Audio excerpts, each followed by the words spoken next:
विश्व का कल्याण हो। माता की सत्य सनातन धर्म की जय हो। आज के आनंद की जय हो। जय जय श्री राधे श्याम। दामोदर स्तोत्र का पाठ होगा। पहला एक प्रश्न निकाल लें, माता जी वो आगे बोलेंगे। कोशिश करेंगे एक बार सुन करके फिर उनके साथ साथ ही बोलने की। लंबा स्तोत्र है, टाइम कम लगे। एक लाइन महाराज जी से पहले सुन लो, फिर उनके साथ में बोलो। ठीक है महाराज। जय जय श्री राधे। शुरू। करारविन्देन पदारविन्दम्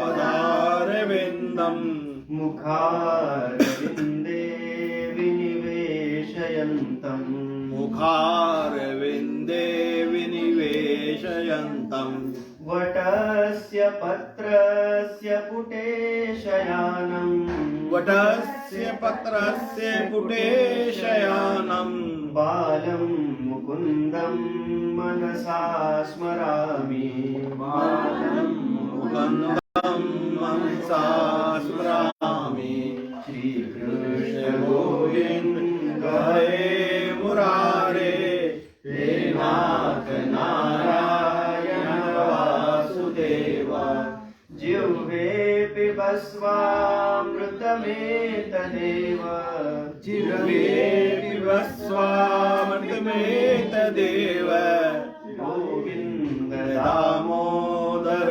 माधवेति गोविन्द दामोदर माधवेति विक्रेतु कामा किल गोपकन्या विक्रेतु कामा किल गोपकन्या मुरारिपादार्पितचित्तवृत्तिः मुरारिपादार्पितचित्तवृत्ति दध्यादिकं मोहवशादवोच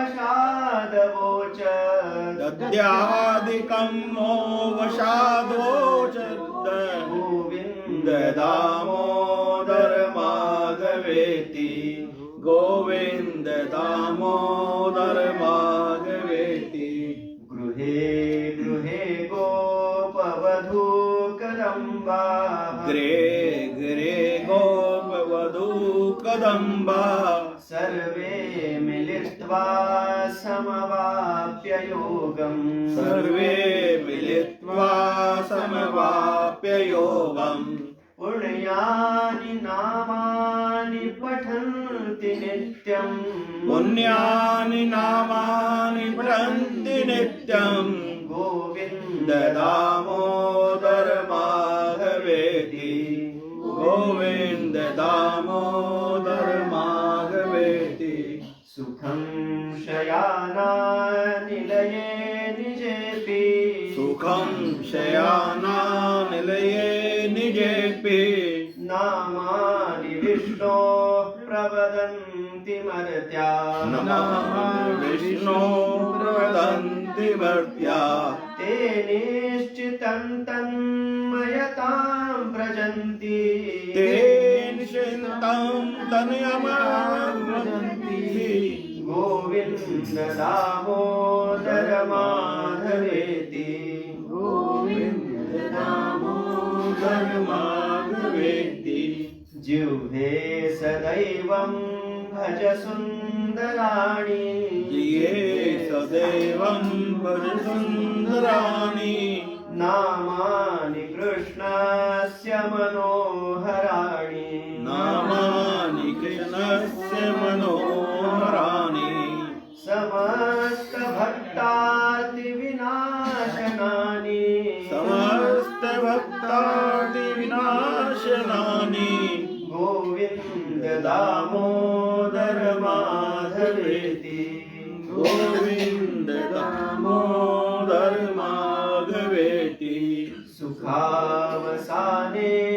इदमेव सारम् सुखावसाने इदमेव सारम् दुःखावसाने इदमेव ज्ञेयम् दुःखावसाने इदमेव ज्ञेयम् देहावसाने इदमेव जाप्यम् विद्यावसाने इदमेव जाप्यं गोविन्द दामोदर माधवेति गोविन्द दामोदर माधवेति जिह्वे रसज्ञे मधुर प्रियात्वं जिह्वे सत्ये मधुरप्रियात्वं सत्यं हितं त्वां परमं वदामि सत्यं हितं त्वां परं वदामि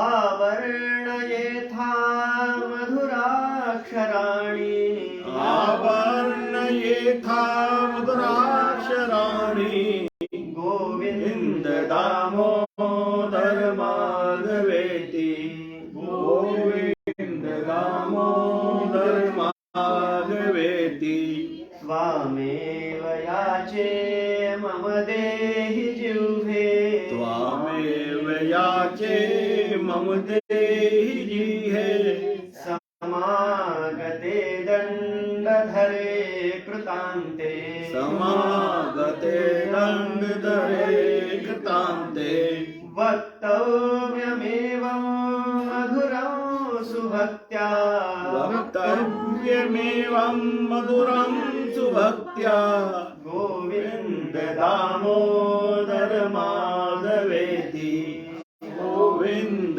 दामोदर माधवेति श्रीकृष्ण राधा वर गोकुलेश श्रीकृष्ण राधा वल्लभेश गोपाल गोवर्धननाथ विष्णु गोपाल गोवर्धननाथ विष्णु जिह्वे पिबस्वामृतमेतदेव जिह्वे पिबस्वामृतमेतदेव गोविन्द दामोदर माधवेति गोविन्द दामोदर माधवेति गोविन्द दामोदर माधवेति गोपाल भगवान की जय।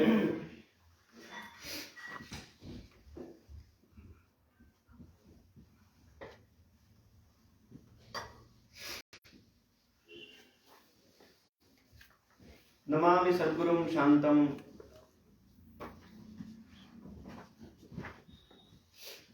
नमामि सद्गुरुं शान्तं सच्चिदानंद विग्रहं पूर्ण ब्रह्म परानन्दम् ईशमानन्दिवल्लभं प्रपन्न पारिजाताय तोत्र वेत्रैकपाणये ज्ञानमुद्राय कृष्णाय गीतामृतदुहे नमः। माधुर्य रसकल्लोलां शिवशक्त्यैकरूपिणीं अमृतानुभवार्थाय वन्दे ज्ञानेशनन्दिनीं। नमो गोविंद देवाय ज्ञानदेव स्वरूपिणे वाग्मिने वाङ्निधानाय यतये वेदमूर्तये। यं प्रव्रजन्तमनुपेतमपेतकृत्यं द्वैपायनो विरहकातर आजुहाव पुत्रेति तन्मयतया तरवोऽभिनेदुः तं सर्वभूतहृदयं मुनिमानतोऽस्मि। योऽन्तः प्रविश्य मम वाचमिमां प्रसुप्तां सञ्जीवयत्यखिलशक्तिधरस्वधाम्ना अन्यांश्च हस्तचरणश्रवणत्वगादीन् प्राणान् नमो भगवते पुरुषाय तुभ्यं। ज्ञानेन योगेन च कर्मणा च भक्त्या च सर्वस्वसमर्पणेन आराधिताभ्यां श्रुतिमार्गदक्षैः नमो नमः श्रीगुरुपादुकाभ्याम्। सुरासुरा सेवित पाद पंकजा करे विराजत कमनीय पुस्तका विधेश्च पत्नी कमलासन प्रिया सरस्वती नृत्यतु वाचि मे सदा। वन्दे नंदव्रज स्त्रीणां पादरेणुमभीक्ष्णशः यासां हरिकथोद्गीतं पुनाति भुवनत्रयम्।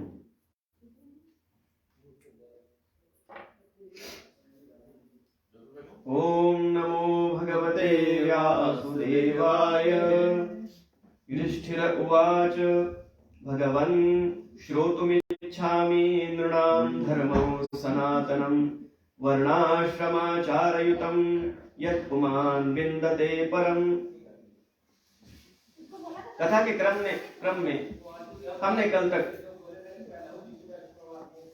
भगवान के दो बाल भक्त ध्रुव जी और प्रहलाद जी दोनों का चरित्र देखा। किस प्रकार भगवान प्रहलाद जी से आग्रह करते हैं, फिर भी प्रहलाद जी डगमगाते नहीं है। और आरंभ में भक्ति के जो दो लक्षण हमने सुने थे, अहेतुकी और अप्रतिहता, किस प्रकार वह निष्काम भक्ति होती है और वह अविरत चलती है और उसका परिणाम क्या मिलता है, यह हमने प्रहलाद जी के चरित्र में देखा। आगे युधिष्ठिर महाराज देवर्षि नारद जी से पूछते हैं कि मैं वर्णाश्रम धर्म के विषय में कुछ सुनना चाहता हूं। ब्रह्मचर्याश्रम, गृहस्थाश्रम, वानप्रस्थाश्रम तथा संन्यासाश्रम, इन चारों आश्रमों के विषय में, उन आश्रमों में व्यक्ति का क्या कर्तव्य होता है, क्या परहेज होते हैं, क्या करना चाहिए क्या नहीं करना चाहिए, पूरी बात आप मुझे बताइए। देवर्षि नारद जी महाराज ने भी बहुत सुंदर वर्णन इन चारों आश्रमों का किया। इन आश्रमों की भी व्यवस्था वास्तव में धीरे धीरे धर्म अर्थ काम तीनों के माध्यम से मोक्ष की ओर जीव को आगे बढ़ाने के लिए ही है। अर्थ प्राप्ति यह लौकिक जगत में साधन के रूप में आवश्यक ही है। अर्थ के बिना संसार चल नहीं सकता। इसलिए उपजीविका को चलाने के लिए या जो धर्म के दायरे में आने वाले भोग भी है, उन्हें पाने के लिए अर्थ का अर्जन आवश्यक है। कामनाएं भी है, कामनाओं को पूर्ण करने के लिए ही तो पूरे शास्त्रों ने इतने सारे अनुष्ठान भी बताए हैं, उसका भी कहीं धिक्कार नहीं किया गया। बस एक बात हमारे ऋषियों ने की, उन्होंने अर्थ को और काम को धर्म और मोक्ष के बीच में रखा। अर्थ का झुकाव धर्म की ओर, अर्थ का अर्जन भी धर्म के अनुसार हो और अर्थ का व्यय भी धर्म के कार्य में हो, तब जाकर वह अर्थ भी मोक्ष की ओर हमें बढ़ाने वाला सोपान बनता है। अर्थ का धिक्कार हमारी संस्कृति ने नहीं किया। कभी कभी लोगों को लगता है कि हमारी संस्कृति ने अलौकिक या जिसे हम कहते हैं पारलौकिक जगत की बातें इतनी अधिक की। कभी कभी लोग उपहास करते हैं कि ये हिंदू लोग तो पुनर्जन्म की बातें कर, जन्म मृत्यु के बाद ही जो जीवन होता है केवल उसी की बात करते हैं। लेकिन वास्तव में जन्म जो हमें मिला है उसमें हम जो भोग सकते हैं उनके विषय में कुछ कहा ही नहीं है।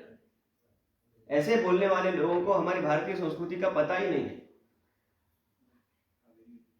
हमने काम शास्त्र को भी एक शास्त्र माना, अर्थशास्त्र भी एक शास्त्र है।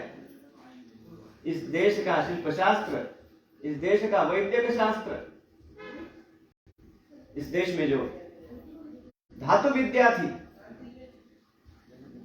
बहुत अधिक तो बातें मैं क्या कहूं आपसे। भौतिक जीवन किस प्रकार उन्नत अवस्था में हम जी सकते हैं, जिसे हम आज तंत्र विज्ञान कहते हैं।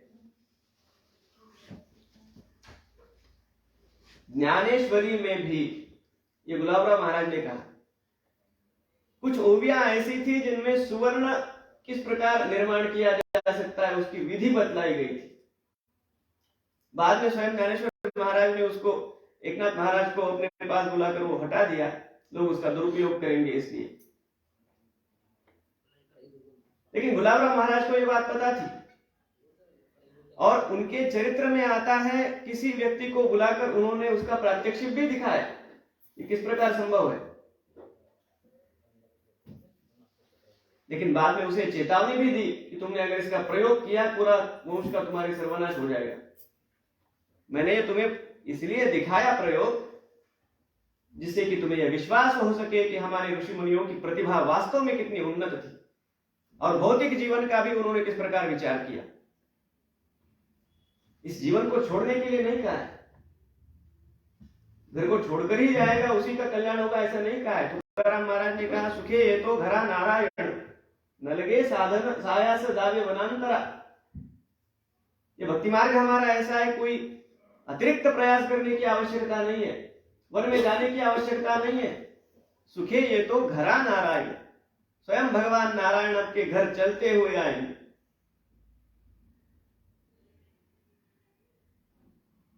और महाभारत में तो हमारा लौकिक जीवन किस प्रकार तेजस्वी हो उसका जो उपदेश किया है वो अलौकिक है। उत्थातव्यम जागृतव्यम योक्तव्यम भूति कर्मसु भविष्यति इत्येव मनः कृत्वा सत्तमव्यथः। हमें प्रयास करते रहने चाहिए, अपना भौतिक उत्थान भी साध्य करना चाहिए और पारलौकिक आध्यात्मिक उत्थान भी साध्य करना चाहिए। उसका मार्ग किस प्रकार निर्धारित हो इसके लिए जो व्यवस्था है वो हमारी पुरुषार्थ की व्यवस्था है, वो हमारी वर्ण व्यवस्था है और उसी लिए हमारी ये आश्रम व्यवस्था भी है। किस आयु में किस बात को मुझे प्राधान्य देना चाहिए, ये इसके लिए वर्ण व्यवस्था है। पूज्य गुरुदेव भी कहते हैं हमेशा, वे कहते हैं जब कोई बालक मुझे मिलता है तो मैं उससे पूछता हूं अध्ययन कितना करते हो। जब कोई युवा मुझसे मिलता है तो उसे मैं पूछता हूं कमाते कितना हो। अब जो कोई प्रौढ़ मुझे मिलता है या वृद्ध मिलता है तो फिर उससे पूछता हूं आप जब कितना करते हो। जिस आयु में जो आवश्यकता है उसका ध्यान रखते हुए अपनी आध्यात्मिकता को बनाए रखना, ये सारा संतुलन हमारी संस्कृति में रखा गया है। किसी एक बात का अतिरेक नहीं है। देवर्षि नारद जी द्वारा किए गए उपदेश को सुनकर युधिष्ठिर महाराज कृतार्थ हुए। परीक्षित महाराज शुकदेव जी से पूछते हैं स्वायंभुवस्येह गुरो वंशोऽयं विस्तरात् श्रुतः यत्र विश्वसृजां सर्गे मनूनन्यान् वदस्वनः। स्वयंभुव मनु का पूरा वंश विस्तार जो हम देवहूति माता से लेकर देख रहे हैं, उनकी जो कन्याएं थी मनु की देवहूति, आकुति, प्रसूति और जो 2 पुत्र थे उत्तानपाद और प्रियव्रत, इनके वंशों को हमने देखा। ये स्वयंभुव मनवंतर की बात आपने हमें सुनाई। परीक्षित महाराज कहते थे अन्य मनवंतरों के विषय में भी आप मुझे बताइए। सबसे पहले हमें इस भारतीय काल गणना को समझना चाहिए। ये मनवंतर क्या है?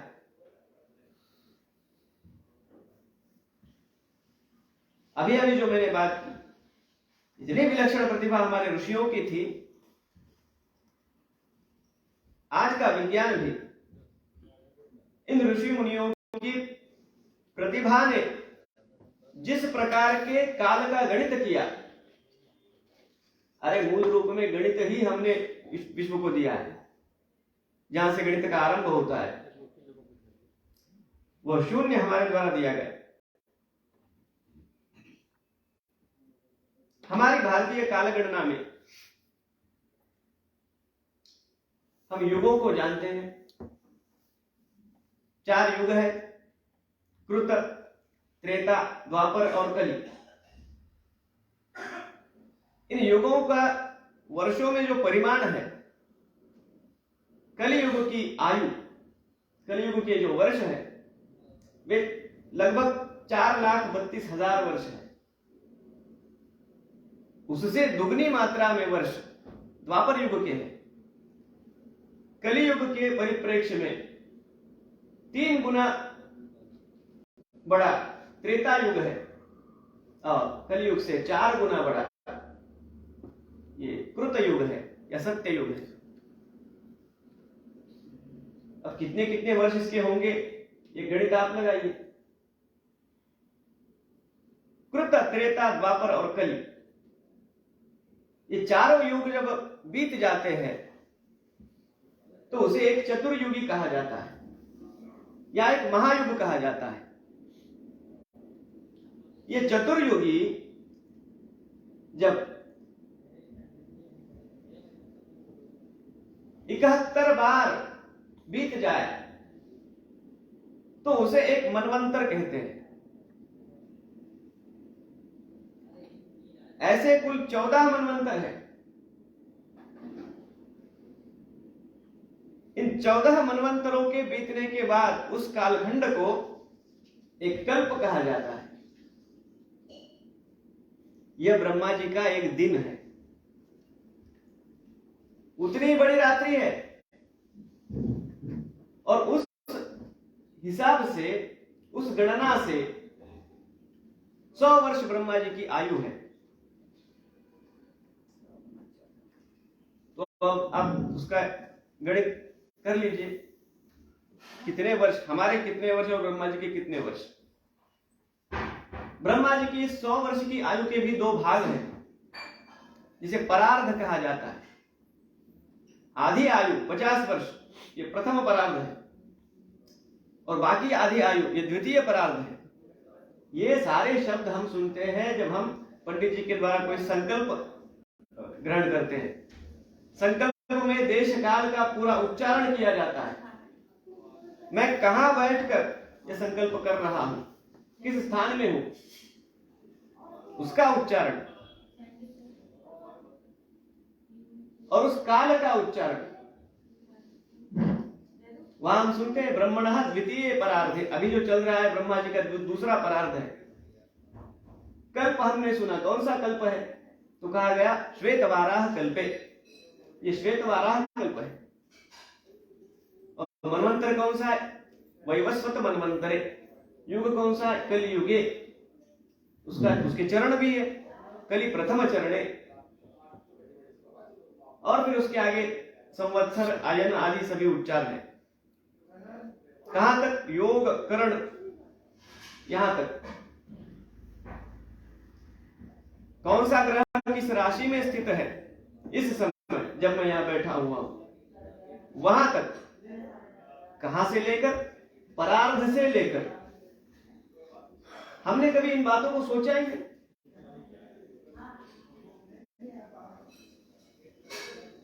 इस धर्म के आचार्यों की तरह सूक्ष्म दृष्टि विश्व में अन्य किसी की नहीं।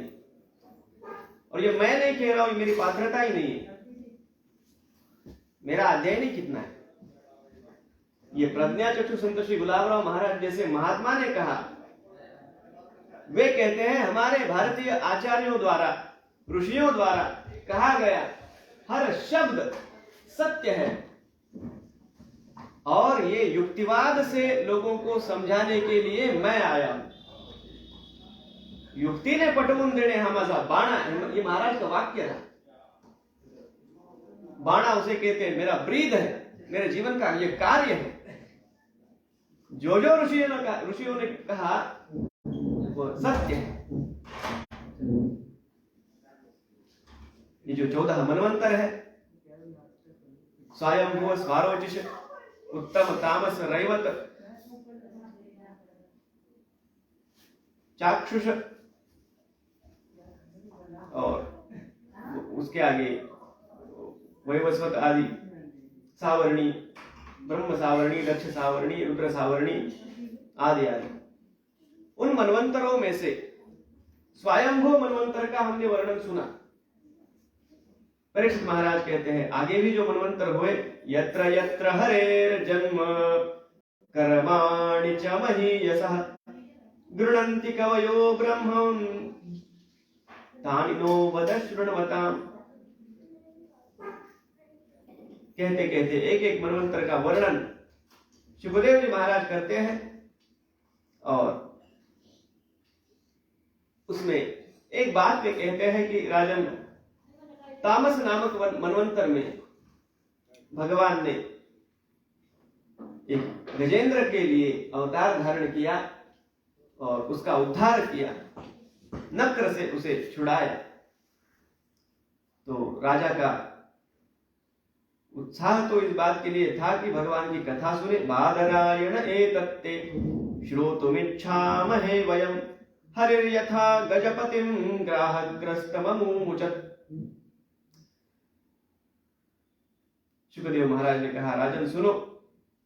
आसीत् गिरिवरो राजन त्रिकूट इति विश्रुतः क्षीरोदेनावृत श्रीमान योजनायुतमुच्छ्रितः। त्रिकूट नाम का एक अत्यंत विशाल पर्वतराज था। उस पर्वत पर अनेकों जीव रहा करते थे। उसका पूरा वर्णन यहाँ किया गया है, किस किस प्रकार के वृक्ष वहां थे, लताएं थी, फल थे, फूल थे, रम्य उपवन थे, कई सरोवर भी थे। और उस पूरे वन में जो सबसे बलवान जीव था वो था एक गजराज, जिसका नाम गजेंद्र रहा। इस गजेंद्र से वन के सभी अन्य जीव डरते थे। उस वन का वो राजा ही था। अपने परिवार को साथ में लेकर उस वन में वो मत्त होकर विहार करता था। बड़े बड़े वृक्षों को लीलया अपनी सूंड से वह उखाड़ सकता था, इतना उसमें बल था। अरे पर्वत भी उसकी टक्कर से भयभीत रहते थे। ये बलवान गजेंद्र, जिसे किसी से डरने की आवश्यकता नहीं थी, स्वयं युवा भी था, सब उसे मानते थे, उसकी आज्ञा का कोई उल्लंघन भी नहीं करता था। यह गजेंद्र एक दिन उस त्रिकूट पर्वत पर जो सरोवर है, उस सरोवर में विहार करने के लिए उतरा। एक सुभाषितकार ने अनर्थ के कारणों के विषय में एक सुभाषित में कहा। वो कहता है, यौवनम धन संपत्ति प्रभुत्वम अविवेकिता एकैकमप्यनर्थाय किमु यत्र चतुष्टयम्। चार बातें उस सुभाषितकार ने कही। यौवन, युवावस्था, शरीर सक्षम जब है, शरीर में बल है, सारी इंद्रियां अपने स्थान पर उत्तम रीति से काम कर रही है, ऐसी अवस्था। धन संपत्ति, ऐश्वर्य, प्रभुत्व, प्रभाव, सत्ता, जो हम कहेंगे वही होगा। और चौथी बात कही, अविवेक। किसमें मेरा हित है और किसमें नहीं है, क्या करने से हित होगा, क्या करने से अहित होगा, इसका भान नहीं होना, यह अविवेक है। कवि कहते हैं इनमें से एक एक बात भी अनर्थ के लिए कारण हो सकती है। युवावस्था, देह का बल, उसे अगर ठीक ठीक से नियंत्रित नहीं किया गया तो वो तो अत्याचार के लिए प्रवृत्त करेगा, अधर्म के ही मार्ग से जाएगा। धन संपदा को ठीक ठीक से उसका विनियोग नहीं किया तो वो तो बुद्धि में विकार ही निर्माण करेगी। जैसे हमने देखा, कली को एक स्थान भी दिया गया है, स्वर्ण, प्रभुत्व, सत्ता। सत्ता पर जो विराजमान है, जिसके पास सत्ता है, वह अगर धर्मशील नहीं होगा तो सत्ता का तो दुरुपयोग उसे करना ही है। इसका भी अनुभव हम लेते हैं।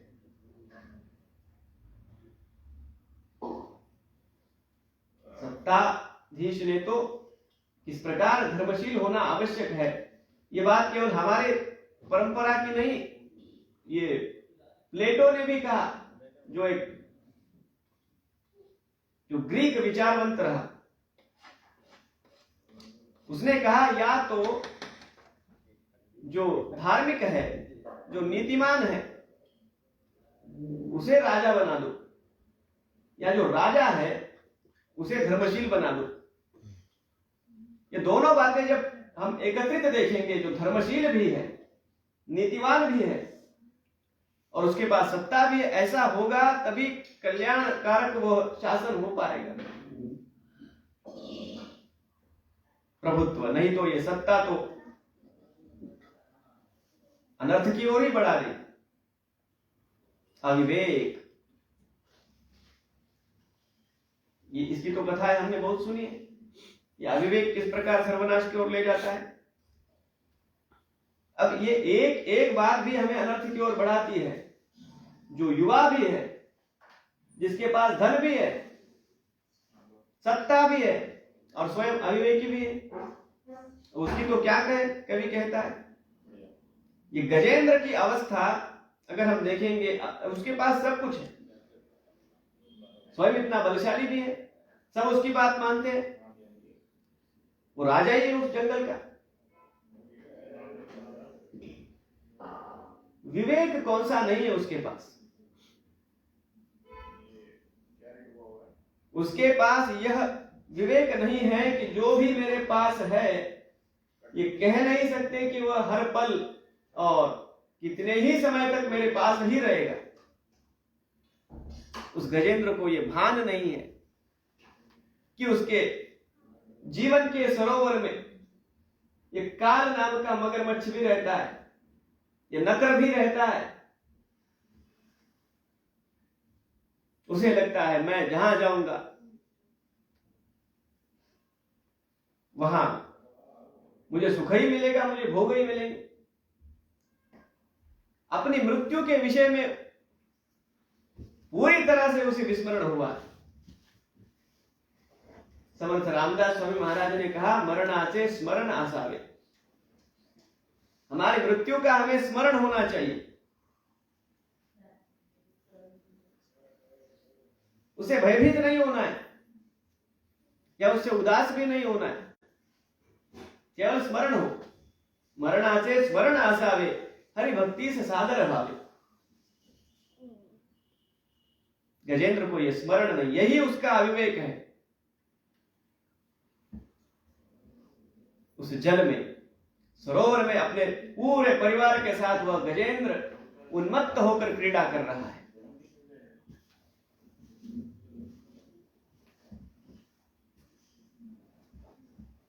तभी किसी ग्राह ने उसका पग पकड़ लिया।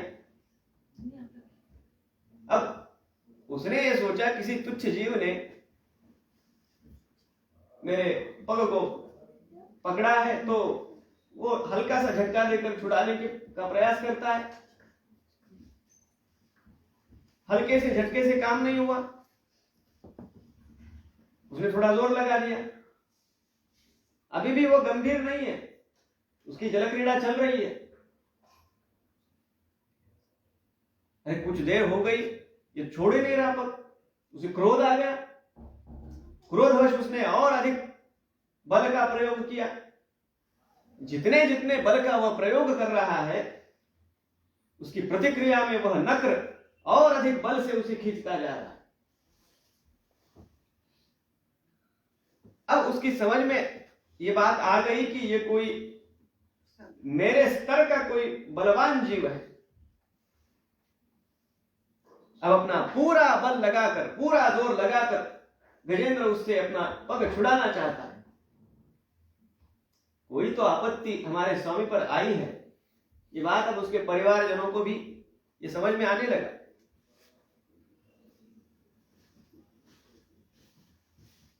किसी ने इस गजेंद्र का पग पकड़ लिया है, ये नग्न ही है और बड़ा ये बलवान है। इस बात को सबने जाना। अब अकेले केवल गजेंद्र से उसका पग छुड़ाया नहीं जा रहा था, तो सबने उसे सहायता करना भी आरंभ किया।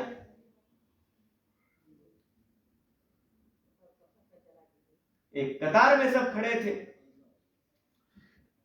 4 हाथी, 10 हाथी 100 हाथी सब मिलकर गजेंद्र को बाहर खींचने का प्रयास कर रहे थे, लेकिन गजेंद्र धीरे धीरे उस पानी में वो धंस रहा था। देखते ही देखते लगभग आधा उसका शरीर पानी में जब डूबा हुआ सबने देखा,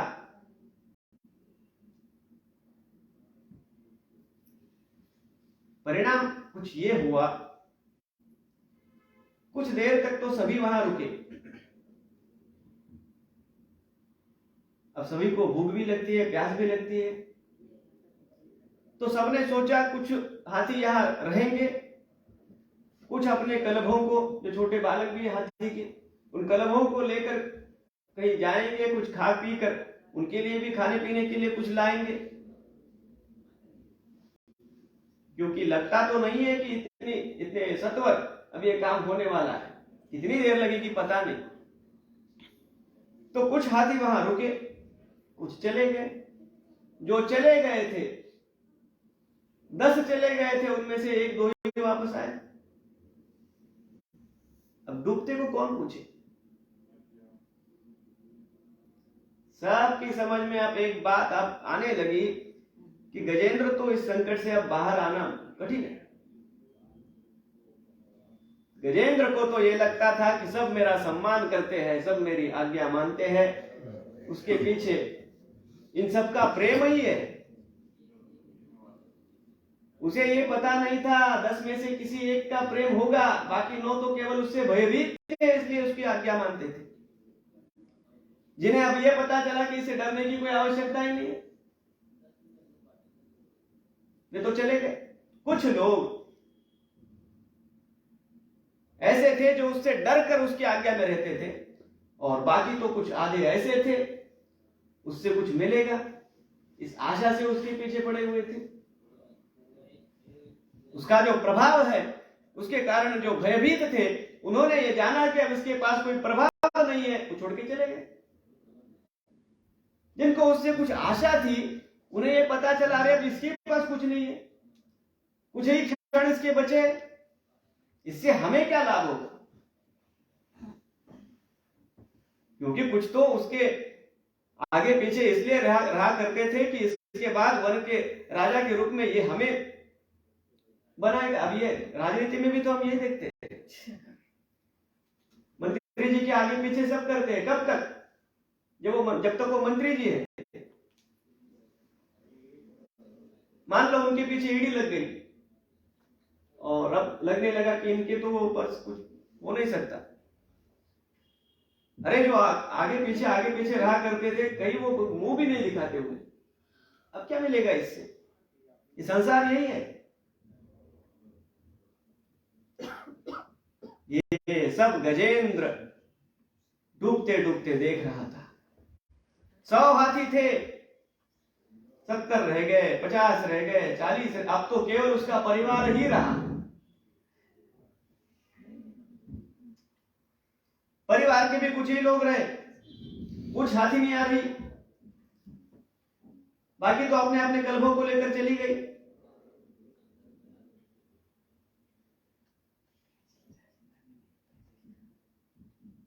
जो स्वयं अपने परिवार का पोषण किया करता था,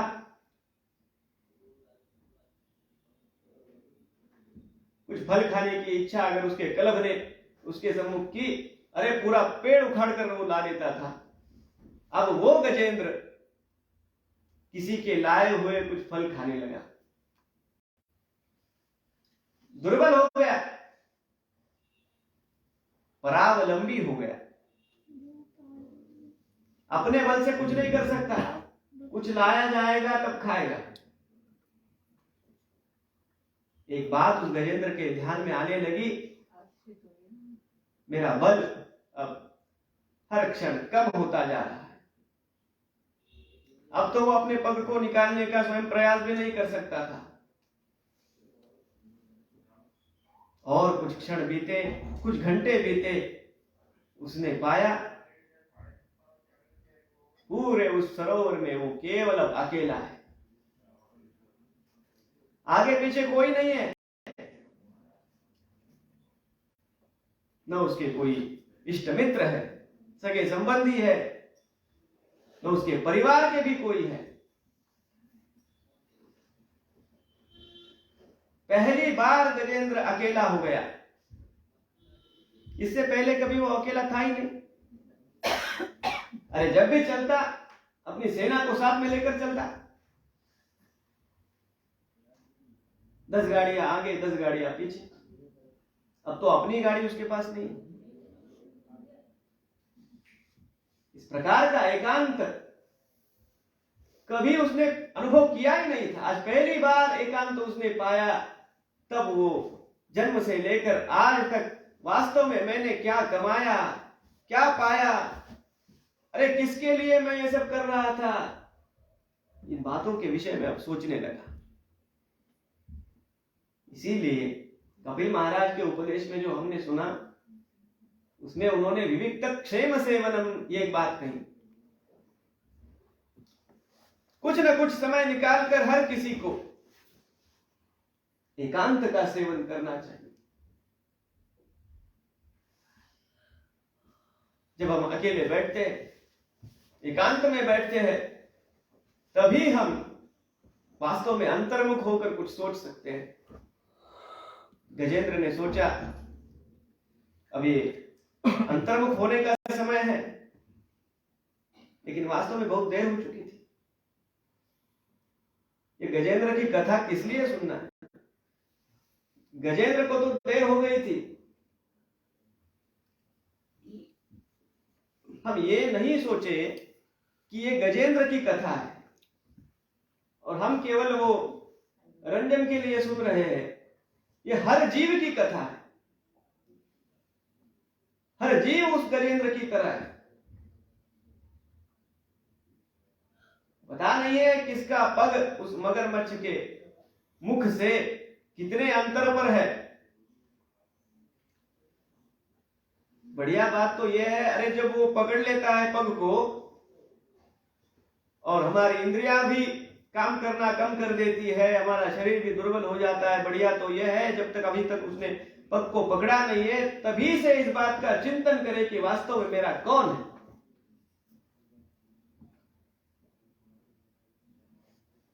समर्थ रामदास स्वामी ने करुणाष्टक इस नाम से अपनी साधना अवस्था में इतने सुंदर स्तोत्र रचे हुए। उनका नाम ही है करुणाष्टक।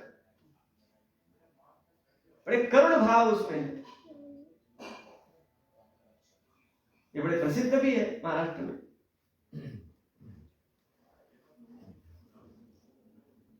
मराठी में है, फिर भी ऐसे महापुरुष की वाणी है तो कुछ उसे भी हम समझने का प्रयास करेंगे। वे कहते हैं, स्वजन जन धनाचा कोण संतोष आहे। मेरे अपने, मेरा धन, इन बातों का क्या संतोष है? स्वजन जन धनाचा कोण संतोष आहे। रघुपति विण आता चित्त कोठे न राहे। मेरे राम जी के बिना मेरा मन अब कहीं लगता नहीं। क्यों? मैंने जान लिया, जीव लग जीव घेती प्रेत सांडूनि जाती। अरे जिन्हें मैं अपने कहता था, वो तो मेरा मृत शरीर, मृत कलेवर उस अग्नि को समर्पित करके चले जाते। जीव लग जीव घेती प्रेत सांडूनि जाती। विषय सकल नेति मागुता जन्म देती। मेरे स्वजनों की ये बात है, और जिन विषयों को मैंने इतना प्रेम किया वो क्या करते हैं? मागुता जन्म देती। फिर से इस जन्म मरण के चक्र में मुझे ढकेल देते। विषयों की कामना के कारण ही तो पुनर्जन्म होता है। विलग विषम काली सांडिति सर्वमाई। अत्यधिक जब विषम प्रसंग मेरे जीवन में उपस्थित होता है, मेरे प्राणों पर कोई संकट आता है, मृत्यु ही मेरे पास आती है, तब सांडिति सर, अरे सब मुझे छोड़ देते। कौन बचा सकता? जिस पर भरोसा करके हम उसके हॉस्पिटल में गए, वो डॉक्टर भी कहते हैं अब तो भगवान के हाथों में है, मेरे भी हाथों में नहीं है। विलग विषम काली सांडिति सर्वमाई। अब कौन सहाय करेगा? रघुवीर सुखदाता सोड़वी अंतकाल। सुखकारक मेरे प्रभु श्री राम है, वही केवल उस अंतकाल में मुझे बचा लेंगे। केवल उनका विश्वास।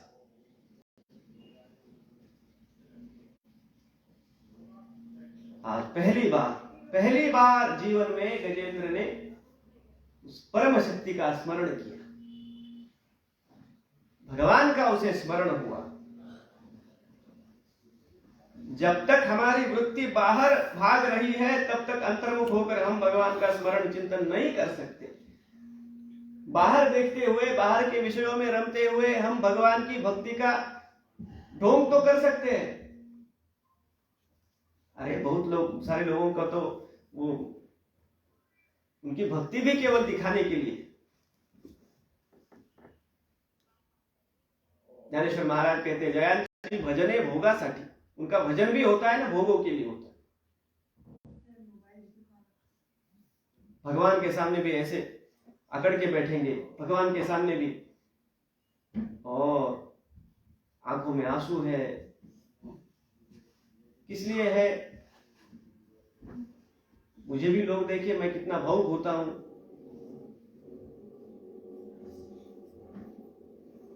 दिखाने के लिए। भक्ति भगवान से हमारा व्यक्तिगत संबंध है, उसका दिखावे की बात ही नहीं है। उल्टा हमारे संतों ने ये कहा कि छुपा लीजिए अपना साधन को छुपा लेना चाहिए। एकादश स्कंद में, अब पता नहीं उसे समय कितना मिलेगा, इसलिए कुछ याद आ जाए, कुछ संदर्भ हो तो अभी बता देता हूं।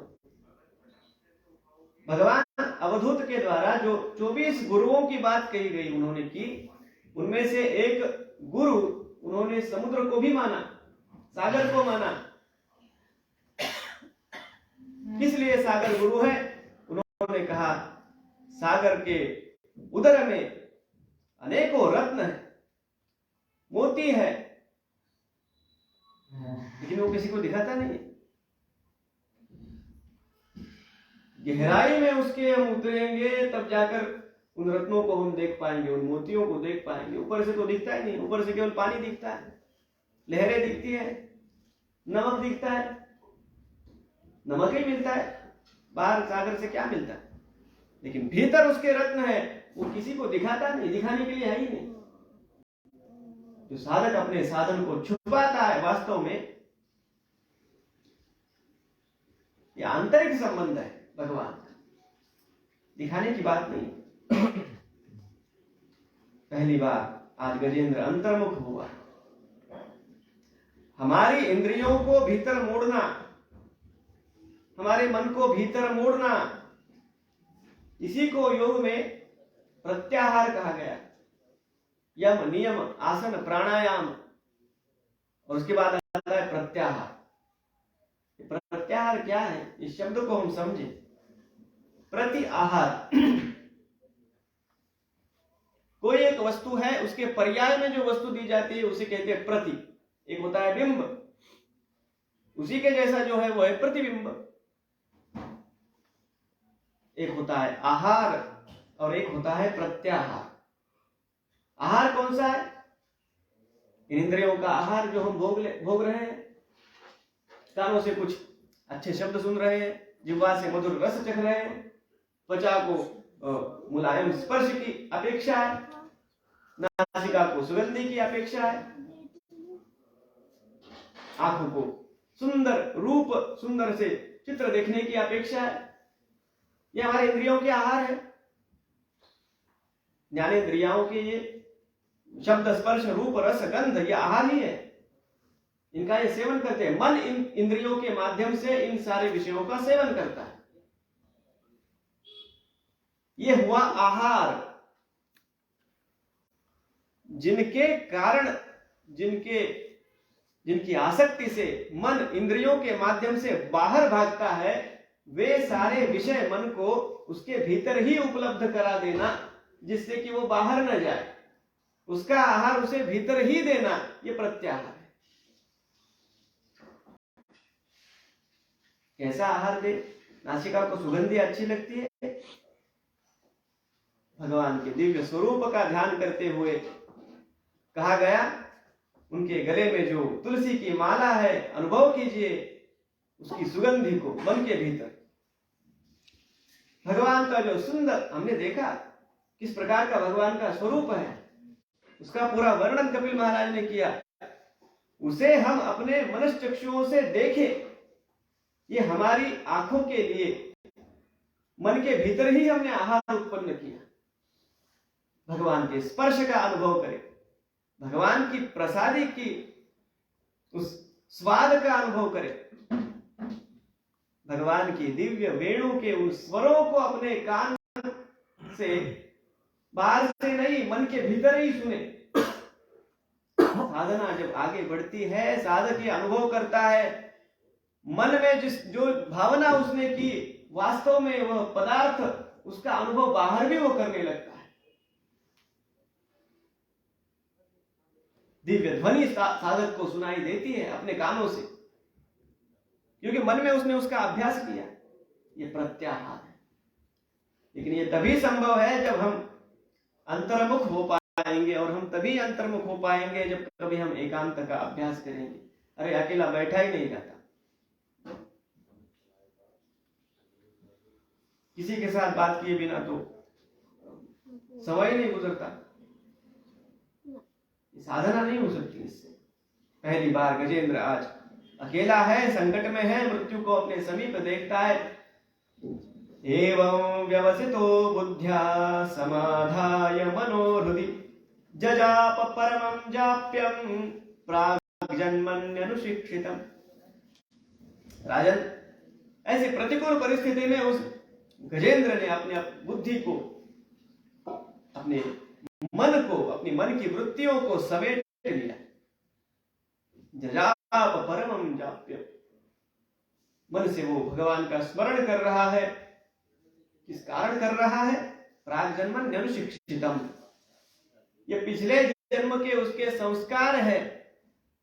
जब उसको आवश्यकता है, अब जीवन के कुछ ही क्षण बचे हैं, उस समय वे उसके पूर्व जन्म के संस्कार जागृत हो गए, जो भक्ति के संस्कार हुए थे।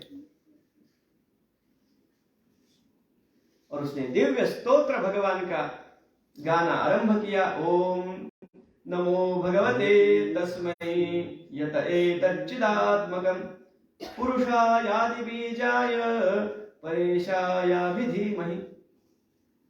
ये वेदांत पर स्तोत्र है। गजेंद्र ने भगवान का जो स्तवन किया है, तस्मै नमः परेशाय ब्रह्मणे नंद शक्तये अरूपायोरुपाय नमः आश्चर्य कर्मणे नमः आत्म प्रदीपाय साक्षिणे परमात्मने नमो गिरां विदूराय मनसश्चेतसामपि यतो वाचो निवर्तन्ते अप्राप्य मनसासि। इंद्रियाणि पराण्याहुः इंद्रियेभ्यः परं मनः मनसस्तु परा बुद्धिर् यो बुद्धेः परतस्तु सः। जो वाणी से परे है, जो मन की गति जहां तक पहुंच नहीं सकती, मनसश्चेतसामपि, उन भगवान का मैं स्मरण करता। नमो नमस्ते अखिल कारणाय निष्कारणायाद्भुत कारणाय सर्वागमाम्नाय महार्णवाय नमो पवर्गाय परायणाय। बड़ा सुंदर स्तोत्र है, गहन अर्थ है।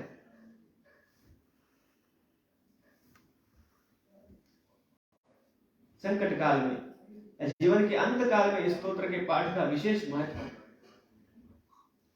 हमारे महामना पंडित मदन मोहन मालवीय जी प्रतिदिन इस स्तोत्र का पाठ किया करते थे। उनका नियम ही था गजेंद्र मोक्ष स्तोत्र का पाठ करना।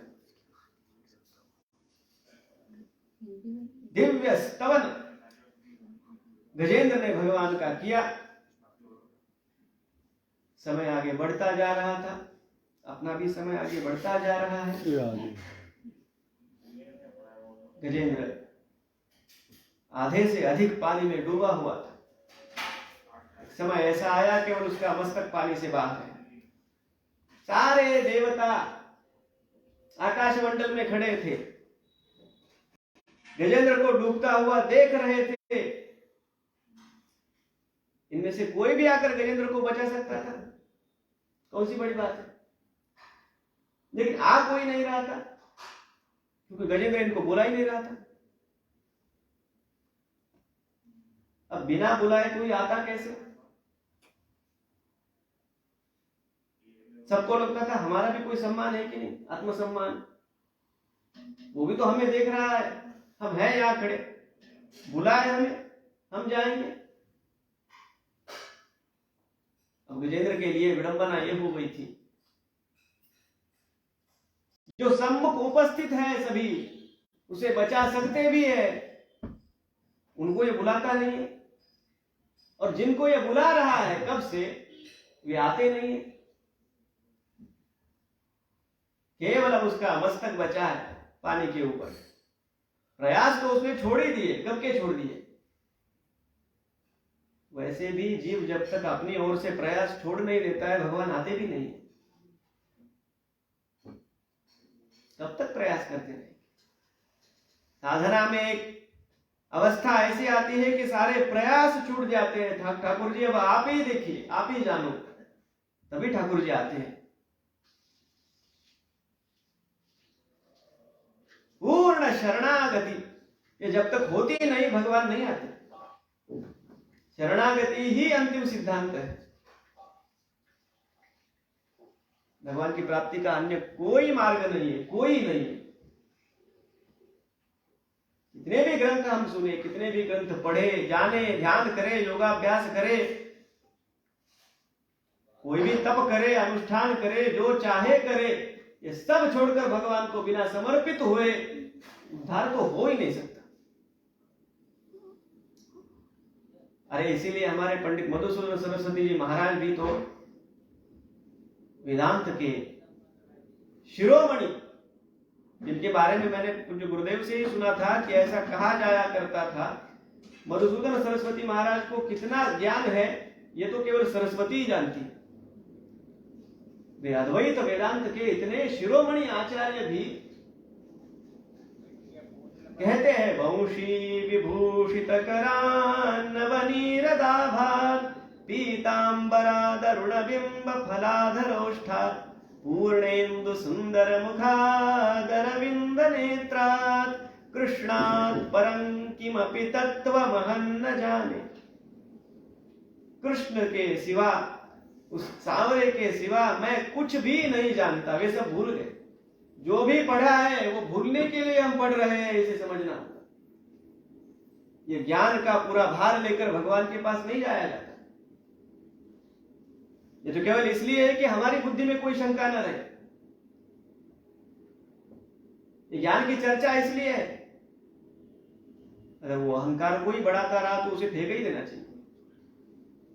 हर संत ने यही किया, हर विद्वान ने। गौरांग महाप्रभु हमारे जब काशी गए, न्याय के इतने बड़े विद्वान,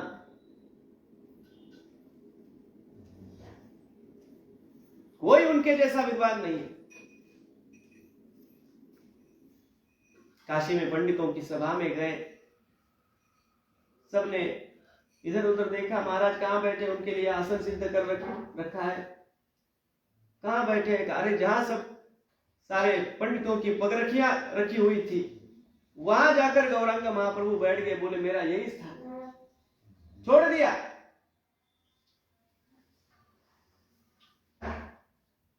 ज्ञान का भार, हमारी ख्याति का। अरे लोग तो आजकल दर्शन के लिए भी भगवान के जाते हैं तो वीआईपी बन के जाते हैं।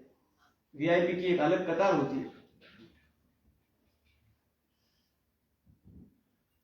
जो भी हो, चलो। गजेंद्र इन सबको बुलाना चाहता भी नहीं। वो तो कहता है भगवान से, ठाकुर जी अब बचना ही है तो आपके हाथों बचने में ही सम्मान है, वरना तो मैं डूब ही जाऊं। बचाना है तो आप बचाइए, और किसी की अब आशा ही नहीं। ये अनन्यता है, ये गजेंद्र की अनन्यता की परीक्षा है। अन्याश्रयाणाम त्यागो अनन्यता, देवर्षि नारद जी महाराज ने कहा। बाकी सारे आश्रयों को छोड़ना ही अनन्यता है। मैं और किसी का नहीं हूं प्रभु, मैं आपका हूं।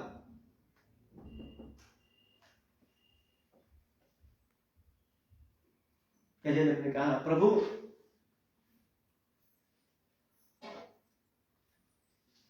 लेकिन एक बात का आप ध्यान रखिए, एक पशु जीता है चाहे मरता है, उससे आपकी सृष्टि को कोई बाधा नहीं पहुंचती। तुच्छ पशु हूं मैं तो। लेकिन आज ध्यान रखिए भगवान, ये गजेंद्र अकेला नहीं डूबेगा, आपकी भक्त वत्सल दीन वत्सल नाम से जो कीर्ति है उसे लेकर डूबेगा। मैंने आपको पुकारा, मैंने पूरे अपने जीवन का भार आपको सौंपा, आपने मुझे बचा, आप बचा लीजिए चाहे नहीं बचा लीजिए, अपनी कीर्ति का ध्यान रखिए।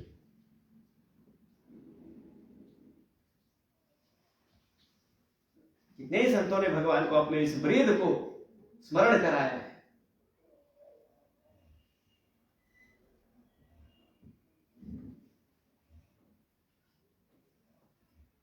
बस अब कुछ ही डूबना शेष है, कुछ ही देर में पूरा ही डूब जाएगा। इतने में सारे देवताओं ने और भरी आंखों से गजेंद्र ने भी आकाश मंडल में देखा। तम तद्वदार्थम उपलभ्य जगन्निवासः स्तोत्रं निशम्य दिविजैः सह संस्तुवद्भिः छन्दोमयेन गरुडेन समुह्यमानः चक्रायुधोऽभ्यगमदाशु यतो गजेंद्रः। सबने देखा आकाश में हाथ में चक्र को लिए हुए भगवान गरुड़ पर बैठे हुए। चक्रायुधः, यही वर्णन है। वहां आने के बाद चक्र का आह्वान नहीं किया, अरे उतना भगवान को पता है इतना समय ही नहीं है, चक्र को हाथ में उठा कर ही लाए। देखते ही देखते उस चक्र से उस नक्र का वध कर दिया। गजेंद्रोद्धारक भगवान की हरि भगवान की। अपनी सूंड से एक कमल का पुष्प गजेंद्र ने उखाड़ा, भगवान की ओर फेंक दिया। सबने भगवान का जय जयकार किया। तदा देवर्षि गंधर्वाः ब्रह्मेशान पुरोगमाः मुमुचुः कुसुमासारं शंसन्तः कर्म तद्धरेः। राजन, उसके बाद उस गजेंद्र ने भी प्राण त्याग किया। उसके देह से एक दिव्य आकृति बाहर निकली।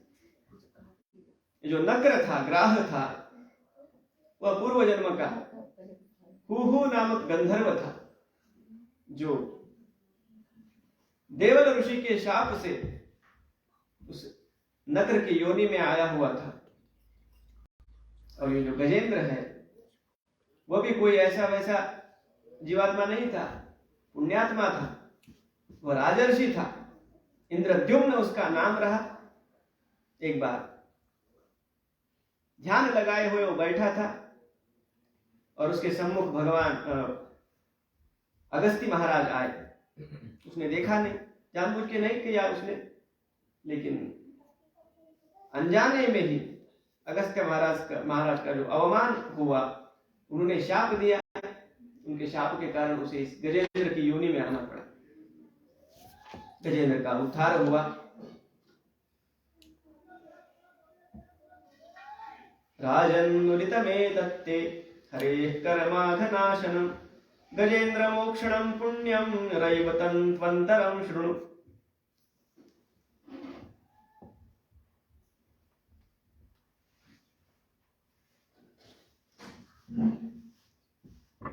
षष्ठश्च चक्षुषः पुत्रश्चाक्षुषो नाम वै मनुः पुरुपूरुषसुद्युम्न प्रमुखाश्चाक्षुषात्मजाः। चाक्षुष नामक मन्वंतर के विषय में राजन अब सुनो। पयोधिम येन निर्मथ्य सुराणाम साधिता सुधा। इस मन्वंतर में राजन भगवान ने स्वयं समुद्र का मंथन कराया और देवों को अमृत दिलाया, उन्हें विजय दिलाई। किस प्रकार ये पूरा कथानक हुआ शुकदेव जी महाराज वर्णन करते हैं। राजन विप्र शाप से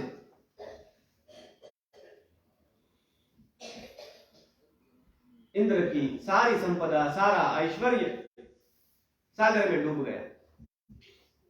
अब घटना ऐसी घटी, दुर्वासा महाराज ने एक पुष्पमाला प्रसाद के रूप में इंद्र को अर्पण की।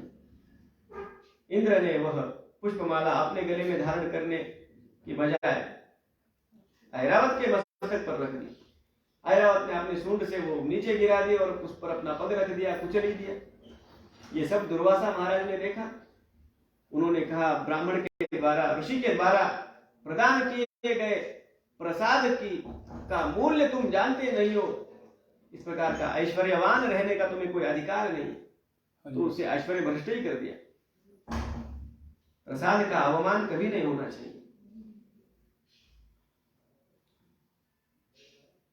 ऐश्वर्य भ्रष्ट होने के कारण इंद्र सामर्थ्यहीन हुआ। असुरों के राजा तब बलि है, जो प्रहलाद जी के पोते हैं।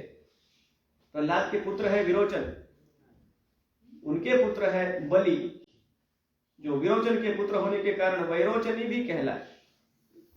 तो बलि असुरों के राजा है, उनका प्रभाव बढ़ा। ऋषि के शाप के कारण इंद्र का प्रभाव नष्ट ही हो गया। अब क्या करें? भगवान नारायण की शरण में इंद्र जाते हैं। भगवान नारायण ने कहा, अब जो सारा वैभव, जो ऐश्वर्य समुद्र में डूबा है, साथ साथ में जो जिसमें अमृत का भी समावेश है, उसे पुनः प्राप्त करने के लिए समुद्र का मंथन करना होगा। और ये केवल देवों के द्वारा हो नहीं सकता, इसमें असुरों का सहकार्य भी चाहिए। ये कैसे प्राप्त करना, ये आप देखो।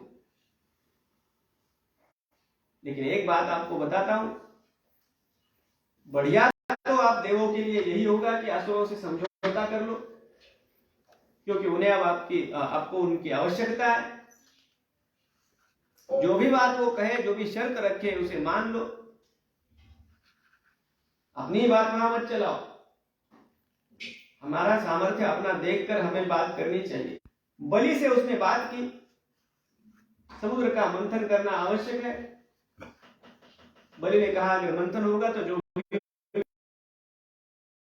बांटना चाहिए। इंद्र ने कहा, हाँ ये तो ठीक है, जो भी हम शर्तें रखेंगे आपको वो मान लेनी चाहिए। इंद्र ने कहा, ये भी ठीक है। प्रस्ताव उस सभा में सम्मत हुआ कि समुद्र का मंथन अब होना।